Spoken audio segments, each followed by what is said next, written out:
Everyone, my name is भावना और आज हम शुरू करें। इस क्लासेस में हमने इस चैप्टर के बारे में कुछ डिटेल्स हमें पहले से पता है, ठीक है। तो आज हम इस चैप्टर के बारे में और डिटेल्स पढ़ेंगे। जैसे कि क्या क्या पढ़ेंगे इस चैप्टर में हम what is a cell, cell क्या है, स्ट्रक्चर ऑफ सेल, सेल का स्ट्रक्चर क्या है, सेल थ्योरी के बारे में पढ़ेंगे, ठीक है। डिस्कवरी ऑफ सेल, सेल की डिस्कवरी किसने की, डिफरेंट टाइप ऑफ शेप्स। इस तरीके से हम अपने आज की क्लास को क्या करेंगे, आगे बढ़ाएंगे, ठीक है। तो जैसे कि हमने सेल के बारे में क्या पढ़ा है कि देखो, हमने सेल के बारे में क्या पढ़ा है, all living beings made up of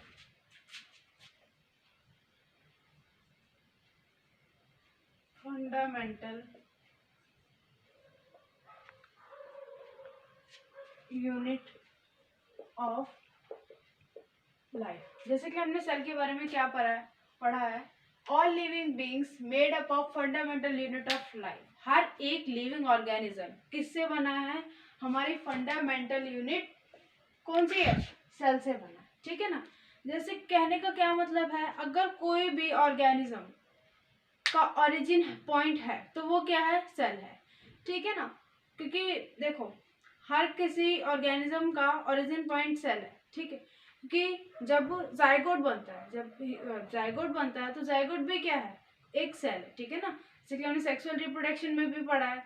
sexual reproduction में क्या पढ़ा है हमने, जब फर्टिलाइजेशन होता है, फर्टिलाइजेशन होने के बाद फर्टिलाइजेशन का जो रिजल्ट आता है वो क्या बनता है, जाइगोट बनता है। तो जाइगोट भी क्या है, एक सेल है।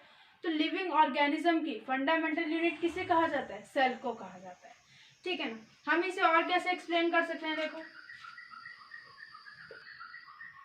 Unit of life, unit of life, the structural and functional unit of life.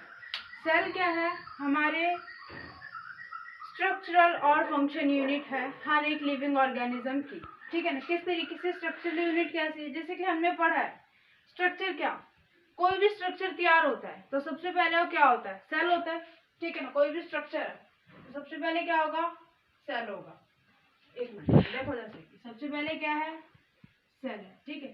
Cell के बाद क्या बनेंगे, ग्रुप ऑफ सेल्स, क्या बन जाएंगे, टिश्यू बन जाएंगे, ठीक है। टिश्यू के बाद क्या बनेंगे, ऑर्गन बनेंगे, और ऑर्गन के क्या बाद क्या बनेंगे, ऑर्गन सिस्टम बनेंगे। क्या बन जाएंगे, ऑर्गन सिस्टम बन जाएंगे, ठीक है। तो क्या लिखा था, स्ट्रक्चरल एंड फंक्शन यूनिट। ये क्या स्ट्रक्चरल यूनिट है, स्ट्रक्चरल यूनिट का क्या मतलब है कि ये स्ट्रक्चरल यूनिट इस तरीके से है कि किसी भी स्ट्रक्चर में, जैसे कोई भी स्ट्रक्चर बना उसमें क्या करेगी, काम करेगी। स्ट्रक्चरल यूनिट जैसे कि स्टमक है, अब स्टमक क्या है तो एक सेल से बना हुआ, वो सेल है उसमें, फिर टिश्यूज है, फिर वो एक ऑर्गन है, ठीक है। तो स्ट्रक्चरल है ना। स्ट्रक्चरल क्यों है, क्योंकि वो एक हमारा स्ट्रक्चर दिया गया कि भाई ठीक है, इसमें डाइजेस्ट होगा, इसमें फूड क्या होता है, डाइजेस्ट होता है, ठीक है ना। फंक्शनल यूनिट किस तरीके से है, फंक्शनल यूनिट की वो काम करता है, क्या काम करता है, स्टमक डाइजेस्ट करने का, फूड को डाइजेस्ट करने का काम करता है। तो ये क्या है, स्टमक का क्या फंक्शन है। तो इसलिए सेल को क्या बोला जाता है, structural and functional unit of life. Life की स्ट्रक्चरल और फंक्शनल यूनिट है क्या, सेल, ठीक है ना। आगे बढ़ते हैं हम, देखो अब ये जो सेल वर्ड है, जो हम सेल वर्ड पढ़ते हैं, ये कौन सी लैंग्वेज से, देखो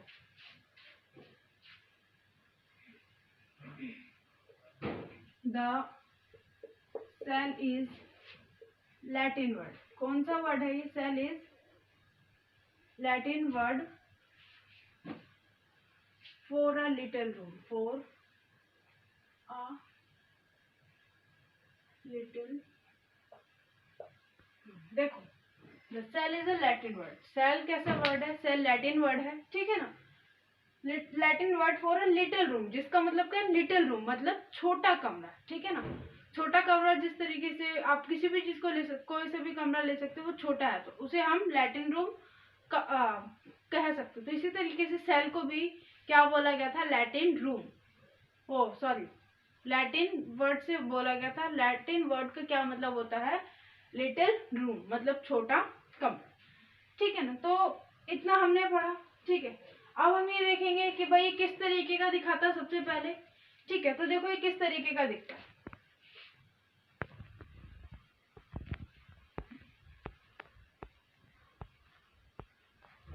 देखो, मैं आपको इससे पहले एक चीज और बताना चाहती हूँ कि सबसे पहले सेल को, जो सबसे पहले सेल देखी गई थी वो एक डेड सेल को देखा था। किसको देखा था? डेड सेल को देखा था। किसने देखा था सबसे पहले? रॉबर्ट हुक ने देखा था डेड सेल को। ठीक है ना, तो सबसे पहले रॉबर्ट हुक ने देखा था। तो पहले हम यहाँ लिखेंगे, देखो इन 1665 रॉबर्ट हुक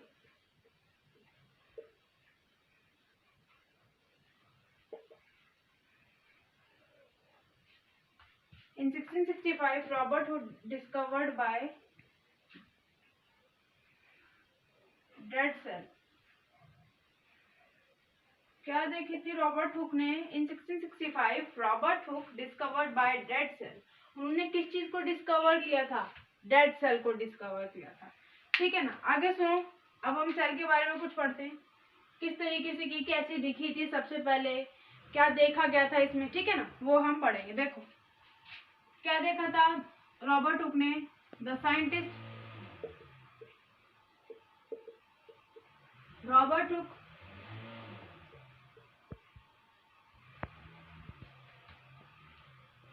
सा अ लिटिल रूम। क्या देखा था? सा अ लिटिल रूम देखा था, मतलब छोटा सा क्या देखा गया था? छोटा सा कमरा देखा गया था।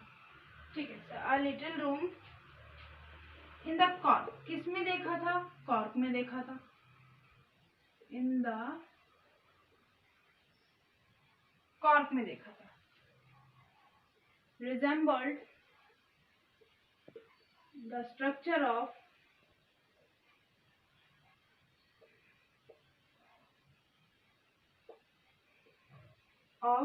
हनीकॉम्ब।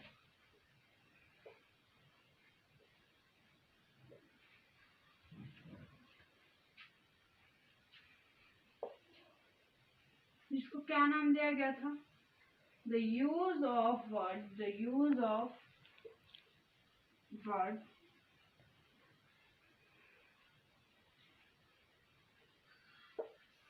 जिसको क्या बोला गया था? सेल बोला गया था। तो देखो, द साइंटिस्ट रॉबर्ट हुक सा अ little room. Scientist Robert Hooke ने क्या देखा था? एक छोटा सा कमरा देखा था। In the cork. किस में देखा था? कॉर्क में देखा था। कॉर्क मतलब पेड़ की छाल होती है ना, उसे बोलते हैं। Resemble the structure of honeycomb. उसमें क्या बन रहा था? स्ट्रक्चर ऑफ हनीकॉम्ब का स्ट्रक्चर बन रहा था।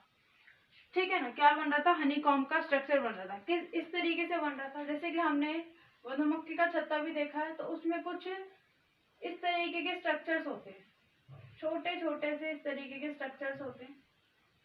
ठीक है, तो रॉबर्ट हुक ने भी कुछ इसी तरीके से इसे क्या था? देखा था। ये कुछ छोटे छोटे से ऐसे थे। तो रॉबर्ट हुक ने, मैंने तो आपको काफी बड़े बना के दिखाए हैं, मगर जो रॉबर्ट हुक ने देखा था इससे भी छोटे छोटे थे, इसलिए इन्होंने हर एक को क्या नाम दिया? Little room. और लिटिल रूम को आगे जाके क्या नाम दिया गया? सेल नाम दिया गया था। ठीक है ना, जैसे मैंने लिखा भी है नीचे, the use of word cell. इसके लिए कौन सा वर्ड यूज किया गया था? लिटिल रूम के लिए सेल वर्ड यूज किया गया था। ठीक है, तो हमने रॉबर्ट हुक के बारे में पढ़ा। ठीक है, इन्होंने डेड सेल देखी थी। कहाँ देखी थी? पेड़ की छाल में देखी थी। कैसी थी? मधुमक्खी के छत्ते की तरह वो दिख रही थी।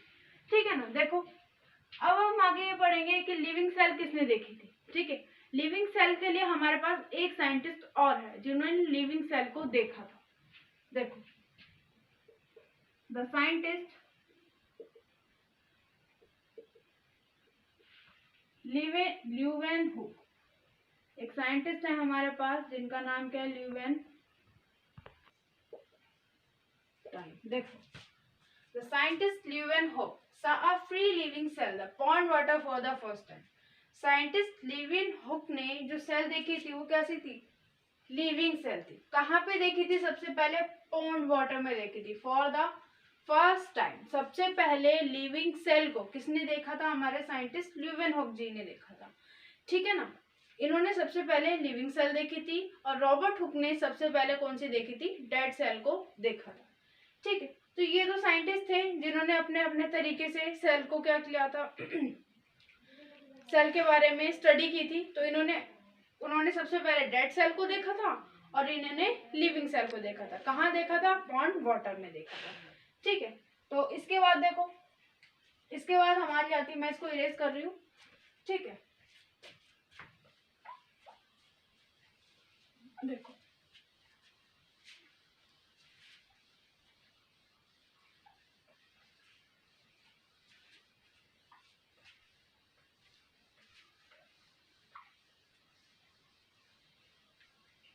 इसके बाद आता है सेल थ्योरी। ठीक है, सेल थ्योरी का कॉन्सेप्ट क्या है? सेल थ्योरी का कॉन्सेप्ट यह है कि उसमें एक थ्योरी दी गई है कि वो थ्योरी हमने क्या, थ्योरी मतलब क्या होता है जिसे सब हर कोई माने, उसे क्या कहते हैं? थ्योरी कहते हैं। ठीक है ना, देखो सेल थ्योरी क्या है, सबसे पहले हम ये पढ़ते हैं। देखो सेल थ्योरी, ठीक है, सेल थ्योरी, सेल थ्योरी क्या है? ठीक है, सेल थ्योरी सबसे पहले मैं बात करूं तो इसको दो साइंटिस्ट ने दी थी। ठीक है, दो साइंटिस्ट कौन थे? शेल्डन और स्वान, जिन्होंने सेल थ्योरी को दिया था। तो हम सबसे पहले यही लिखेंगे, देखो cell theory proposed by, cell theory proposed by Schleiden and Schwann. Schleiden and Schwann ने सबसे पहले क्या दी थी? सेल थ्योरी दी थी। ठीक है ना, सेल थ्योरी प्रपोज्ड बाय, किसने प्रपोज की थी cell theory? Sheldon and Schwann ने। ठीक है ना, इन दोनों ने सबसे पहले क्या दी थी? सेल थ्योरी दी थी। अब इन्होंने अपनी सेल थ्योरी में ऐसा क्या दिया? देखो इन्होंने अपने सेल थ्योरी में ये दिया कि all the plants and animals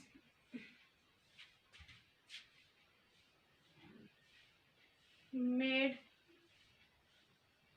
up of cell, all the plants and animals made up of cell, कि हर एक एनिमल और प्लांट्स किससे बने? सेल से बने। इन्होंने ये बताया, मगर ये नहीं बता पाए कि जब वो सेल से बने हैं तो उनका ओरिजिन पॉइंट क्या था। ठीक है ना, वो सेल से बन रहे तो उनका ओरिजिन पॉइंट क्या था, ये इस चीज को नहीं बता पाते कि वो सेल कहाँ से आई है। ठीक है, जो सेल हमारे पास है वो सेल कहाँ से आई है, ये इस चीज को नहीं बता पाए थे। ठीक, तो इसके लिए हमारे पास एक साइंटिस्ट और थे जिन्होंने सेल थ्योरी का दूसरा पॉइंट भी दिया था। देखो उनका नाम था साइंटिस्ट का रडल्फ विर्चो। रडल्फ विर्चो, रडल्फ विर्चो ने क्या बताया था? रडल्फ विर्चो ने ये बताया था, देखो the cell theory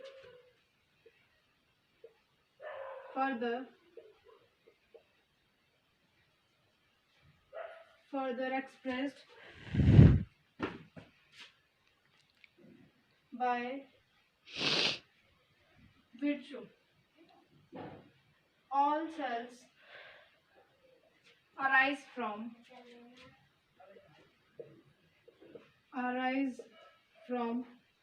pre-existing cells,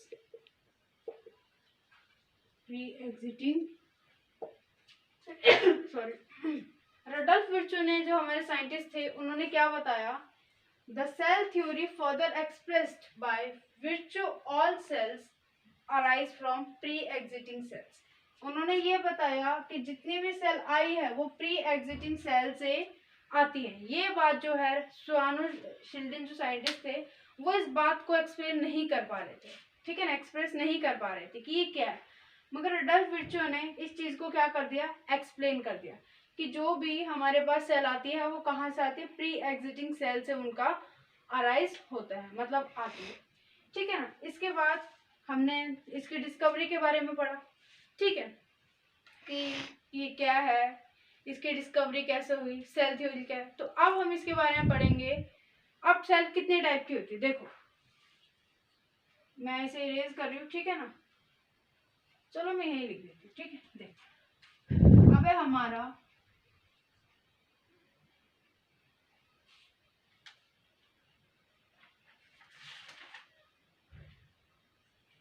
the cell different size shape and structure.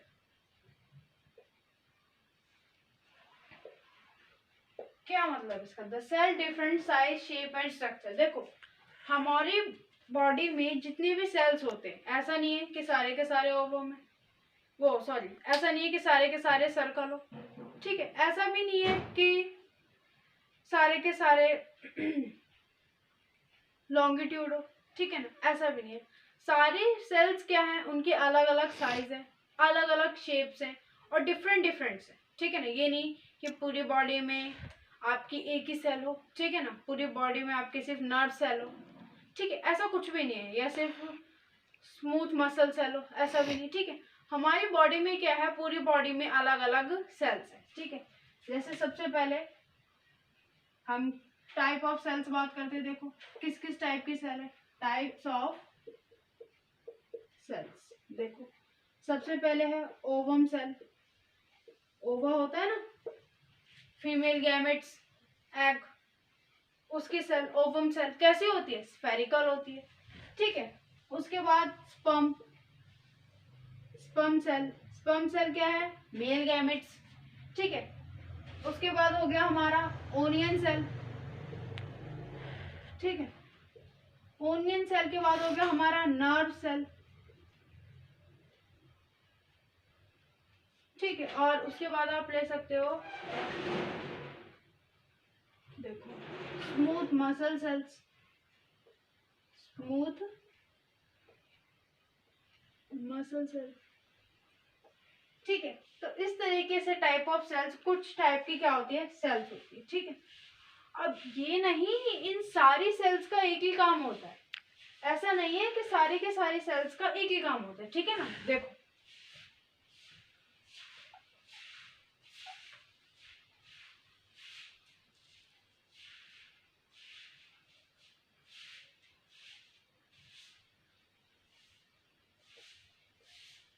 each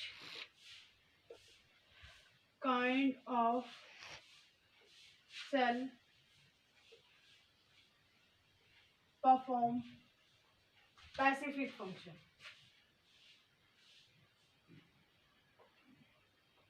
specific function, each kind of cell perform specific function। हर एक सेल अपना अपना क्या करती है, काम करती है। ये नहीं कि उनका, ये नहीं कि हर एक सेल जो है भाई एक ही में जुड़ गई, ठीक है ना, सारे नर्व सेल में जुड़ गई, ओवम भी, ठीक है, ओवम भी, स्पर्म भी, ओनियन सेल भी, नर्व सेल भी, स्मूथ सेल भी, ये नहीं कि सारे भाई एक ही काम में लग गए, नहीं, सबका अपना एक स्पेसिफिक फंक्शन होता है। हर एक सेल अपना स्पेसिफिक फंक्शन को क्या करती है, परफॉर्म करती है, ठीक है ना। जैसे ओवम सेल है, तो ओवम सेल क्या करेगी, ओवम सेल अपना फंक्शन करेगी, ठीक है ना। वो क्या करेगी, एग लेगी, ठीक है ना, एग से एंडोमेट्रियम बनाएगी, ठीक है ना, यूट्रस के अंदर, ठीक है। इस तरीके से एग का अपना काम है, स्पर्म का अपना काम है, ठीक है। ओनियन सेल का अपना काम है, नर्व सेल अपना एक स्पेसिफिक फंक्शन करेगी और स्मूथ सेल अपना एक स्पेसिफिक फंक्शन करेगी, ठीक है ना। तो आज की क्लास यहीं खत्म होती है, थैंक यू। और आगे की क्लास के लिए आप इसको अच्छे से रिवाइज करना, ठीक है, थैंक यू।